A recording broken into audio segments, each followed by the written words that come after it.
Hello, everyone. It's Stephanie Clegg, licensed associate counselor, back for you know what? Another mental health moment. So, as promised, today's topic is Wounded Healer Part 2.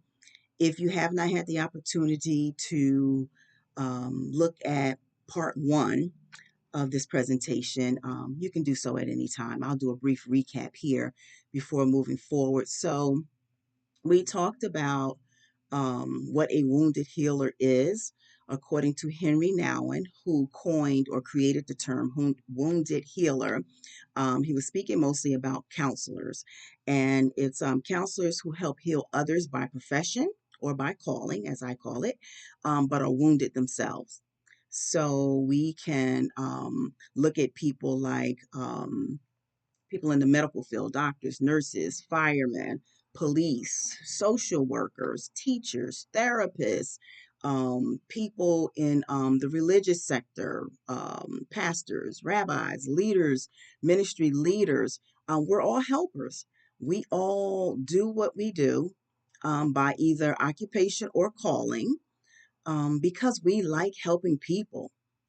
And in doing so, according to Henry now, it's important for us as healers or what I call also nurturers, right? Because there's some people that don't help others by necessarily a profession, but just because it's just something innate in them to want to help others and want to nurture others and defend others and provide for others. I call those the wounded nurturers, right?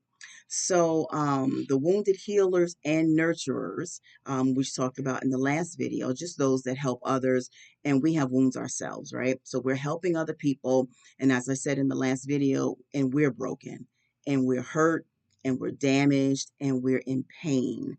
Um, when I first got my license as an associate counselor, I put a note, a sign on my office door that my husband talks about to this day. He says she got a license, and then she starts putting signs up about being in session. And actually, what the sign says is that self care is a necessity and not a luxury. So hear me well. Self care is a necessity. It's not a luxury. It's not a luxury. And we're going to talk about that tonight and why that's important, why self care is so important. I know I mentioned in the last video that if we don't practice self care, and actually the most effective helpers practice good self care, they're good self care skills. But if we don't practice good self care, we find ourselves burnt out. Unable to function, unable to take another step or help another person. Um, and also emotionally bankrupt, which means we're tired, we're stressed out, we're frustrated, we're angry, we're easily irritated if we don't practice self care. So let's look at briefly today. I want to share with you why self care is important and, and and why so many things depend on our self care. So, the American Counseling Association puts out a code of ethics. And the last time they did so was in 2014, was the last version or iteration of the code of ethics. And it's basically providing foundational principles of ethical behavior so that when counselors are engaging people, or I would even say those who help or nurture, you're helping someone, that you want to do that in an ethical manner. So I wanted to point out two of the principles of the foundational principles in terms of ethical behaviors, and I'm going to tell you why that's important. One is beneficence. It's the act of providing services, or helping people in doing and acting in the best interest of the person, of the client, and promoting their well-being. So, right? So, beneficence. So, it's the act of acting in the best interest of a client and promoting their well-being. So, when I'm seeing a client, I'm not looking to promote my well-being, what's best for me. I'm looking to promote what's best for the client as defined by the client. I'm not telling the client what to do and what's best for them. So that's one of the ethical principles. And then the other one is non maleficence. The big mouthful, right? non-maleficence. And what that is just basically avoiding actions that cause harm. So as doctors, right, doctors take that oath, counselors take that oath that we would avoid actions that would actually harm our clients. So you wonder, so what does beneficence and non-maleficence have to do with self-care? Here's what I've come up with. So the the level and quality of care that others receive from helpers are dependent upon the level and quality of self-care of the helper. Get that? I'm going to say that again.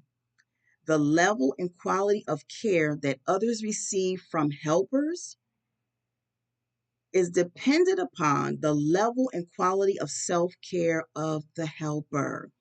In other words, there's a few other phrases that I want to throw out at you. You can't pour from an empty cup.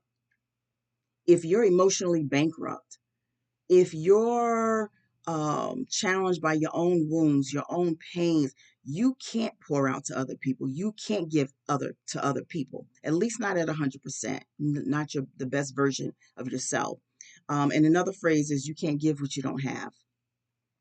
So if we're going to help and we're going to try to uplift and encourage and provide and nurture other people, we have to present the best version of ourselves, right? When we're doing that.